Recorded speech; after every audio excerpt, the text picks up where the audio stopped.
안녕하세요. 성화 들려드리는 가브리엘라입니다.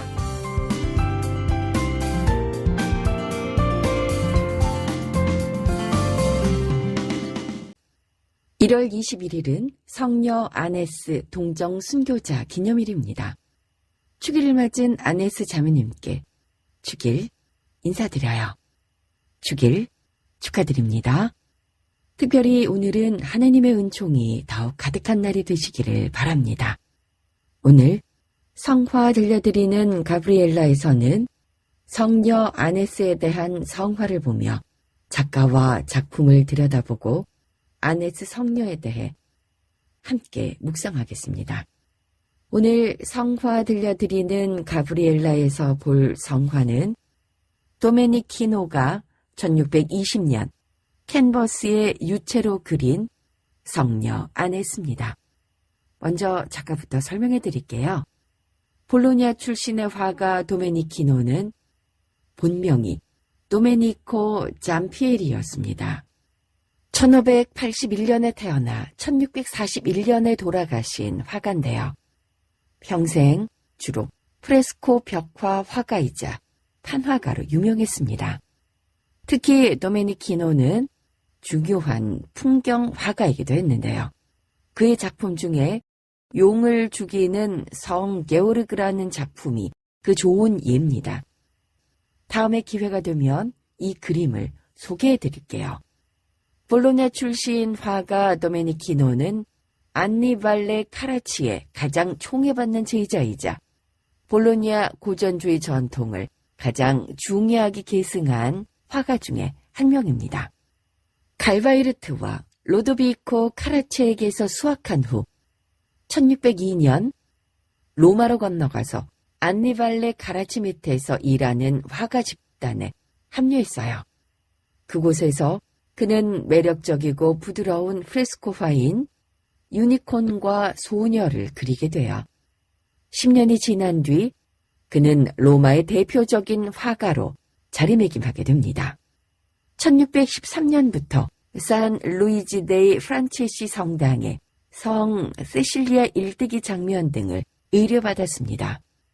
인물들의 위험 있는 프리스코 같은 구성은 라파엘의 테피스트리 연구를 반영했는데요. 이것은 다시 푸생에게 영향을 미쳤어요.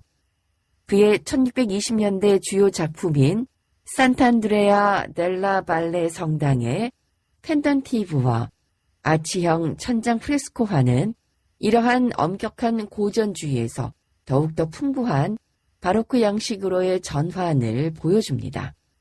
하지만 당시 인기를 얻으며 그를 앞질러 갔던 경쟁자 람프랑코와 비교했을 때 도메니키노는 더욱 그림 같은 효과를 위해서 명확하고 견고한 드로잉 원칙을 절대 버리지 않았어요.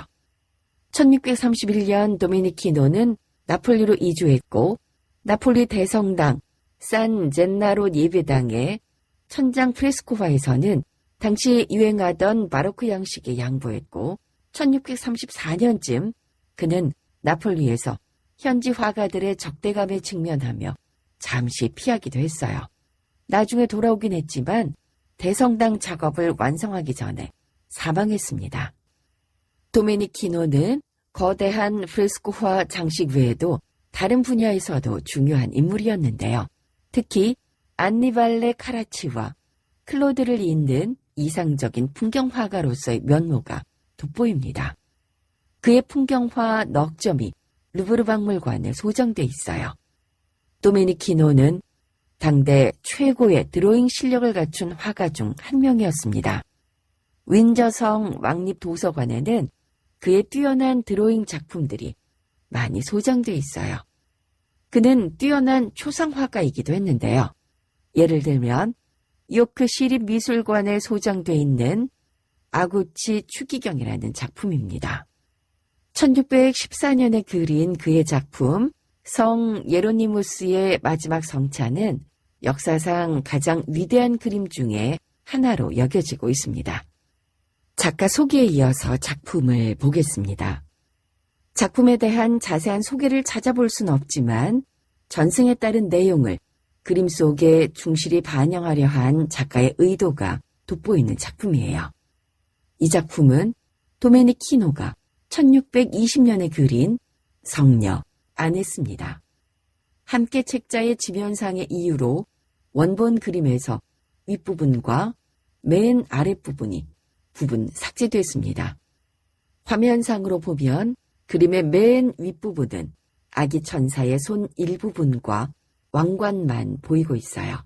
원본을 보면 아기 천사가 성녀 아네스에게 왕관을 씌워주려 하고 있습니다. 그리고 그림의 왼쪽 아래 끝에는 역시 아기 천사가 순결을 상징하는 어린 양을 안고 있습니다. 이쯤에서 성녀 아네스에 대해 알아보겠습니다. 아네스 성녀는 3세기 후반 또는 4세기 초반 로마의 유명한 귀족 가문에서 태어났습니다. 어릴 때부터 신심이 깊었던 그녀는 14살 무렵 어린 나이에 순교했는데요. 청혼을 거절한 데 앙심을 품은 자가 고발해 신자임이 드러나 끝까지 자신의 믿음을 버리지 않았습니다. 암브로시우스 성인은 아네스 성녀에 대해 유약한 나이에 성녀가 보여준 위대한 신앙의 힘을 높이 칭송하며 가장 현명하고 지혜로운 동정녀라고 말씀하셨습니다.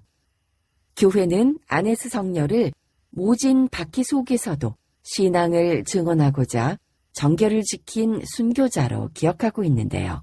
교회의 그림 속에서 성녀는 순결과 순교를 상징하는 어린 양이나 종려나뭇가지를 든 모습으로 표현합니다. 아네스는 어린 양처럼 온순했기에 어린 양을 뜻하는 아냐라는 말에서 그 이름을 가져왔습니다. 그래서 성화에서는 아네스 성녀가 양을 안고 있는 모습으로 자주 등장합니다. 도메니키노의 성녀 아네스라는 이 작품뿐만 아니라 교회 미술에 등장하는 아네스 성녀의 모습을 이해하기 위해 성인들의 이야기를 담은 황금 전설에 있는 내용을 옮겨드릴게요. 어느 날 아네스는 집으로 가는 길에 로마 총독의 아들을 만났습니다. 그는 아네스를 보고 금방 사랑에 빠졌고 아네스에게 엄청난 재산을 약속하며 청혼했어요. 그러나 아네스는 나는 이미 다른 사람과 서약했습니다라며 내가 사랑하는 분은 당신보다 훨씬 고결하고 더 훌륭한 혈통의 자손입니다. 그분의 어머니는 동정녀이고 그분은 천사들의 시중을 받고 계십니다. 라고 말했습니다. 이 말을 들은 총독의 아들은 상사병에 걸려 몸져 눕고 말았어요. 이러한 아들의 모습을 본 총독이 아네스를 만났습니다.